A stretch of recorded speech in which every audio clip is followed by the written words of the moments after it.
Good morning, everyone. It's Friday, January 12th, 2024.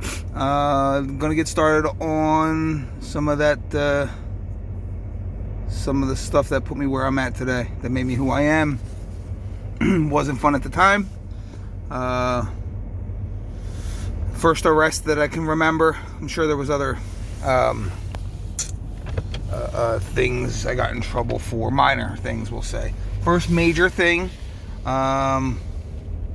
that I may or may not have done was for a girl. It was for an ex. Jealous. High. I wasn't even that bad yet. I think I was had my hands in cocaine and perks, so I was, yes, bad, I get it, not rationalizing, but it was the beginning of my drug career, we can say. Beginning of the major drugs, which led to whatever worse things. Anyway, Italian, jealous, temper, bad temper. Couldn't tell me nothing. I didn't think about a thing. I reacted every single time. I jumped. People tiptoed around what they told me because I was a loose cannon. And today, recovery taught me to stop, take a breath. It's not that major. Think before you speak and react. And yeah, life's way better. I don't worry about anything. To be honest, I mean, anything major, you know what I mean? Like, I'm able to deal with real life today. So anyway, I got the first time. Again, I may or may not have got put into handcuffs. I was with someone for a couple years. This led to kind of like, it was, we were over well before this, but we kept trying, right? As you do when you're younger. I'm in my early 20s, right? And the one time I thought that she was cheating on me, and she worked in a restaurant, on Delaware Avenue, like on the river. And one night, I actually climbed the rocks on the river, like I jumped the barrier, climbed on the rocks, snuck into the restaurant in the back when they were closed. I thought they were in there messing around. Her with one of the managers. And broke one of the cameras in the back and got inside. They weren't there. I don't know that it was the same night. I don't think it was. Again, remember these memories. Yeah, there's probably details missing, things I just can't remember. So I'll apologize for that. But I think you get the picture. So either that night, another night, I'm done work.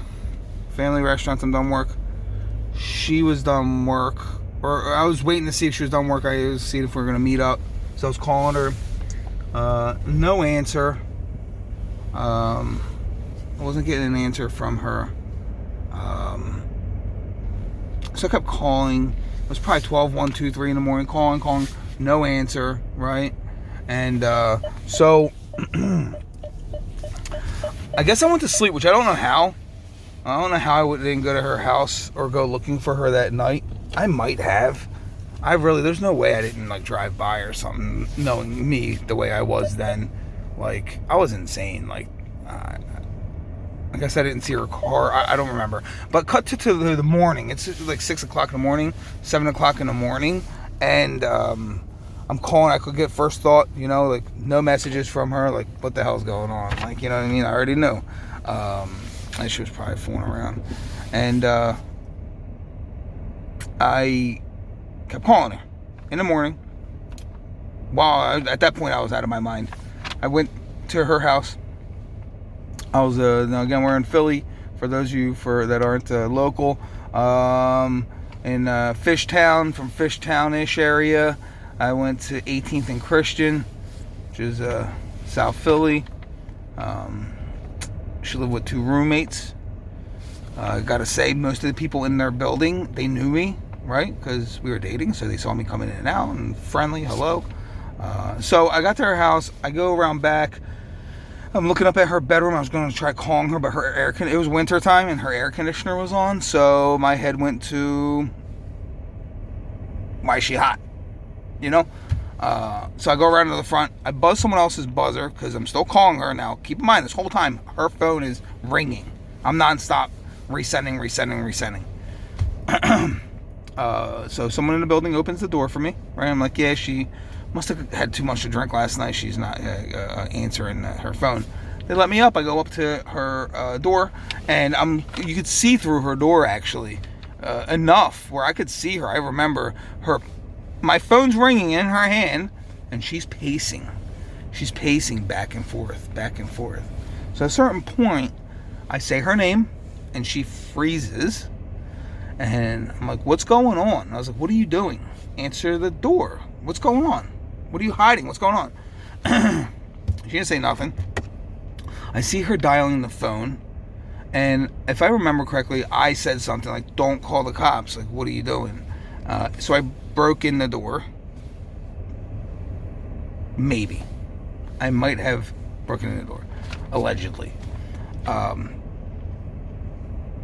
And she's yelling at me. I go up to her bedroom, and there's a guy in her bed. And he's awake. He's pale. He's white as a ghost. And he, excuse me. And I said to him, you're lucky that you probably had no idea. You're lucky she's the scumbag. And I was not this calm, obviously. And so I head downstairs. She's trying to provoke me to hit her. She's yelling at me. She's pushing me. And I ain't lay a finger on her. I get downstairs. Cops are already there. They're actually pretty cool. They're like, why are you doing this for a girl? Pretty much. I'm trying to ask, is there any way around this? So they put me in cuffs, and that's it. It's my first, it's where I started my criminal career, let's say, in the court system,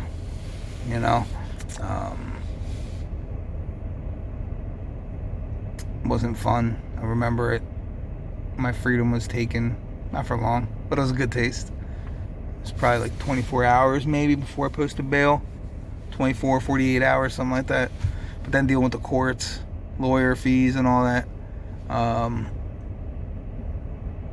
Yeah, that's it. Moral of the story is, I remember. I will keep those moments as a learning curve, what are we doing if we don't learn from our mistakes, right? So yeah, if you haven't yet, please like, follow. All right, it'll help support what we're trying to do here. Smile someone today, say hello, brighten someone's day up, hold the door for them, let them in traffic, all those little things, man. You don't know what that other person is going through. Put yourself in their shoes. Put yourself in their shoes when you were dealing with a bad moment, whatever it might have been, and just you don't know what's going on. You guys are gonna get sick of hearing me say it. It's up to us.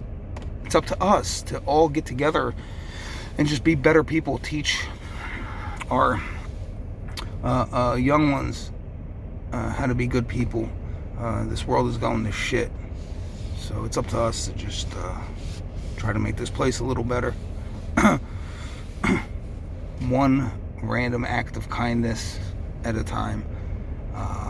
I heard it, obviously it's from a movie, I think, with Jim Carrey, but I really like that. It's one random act of kindness at a time, and it's huge.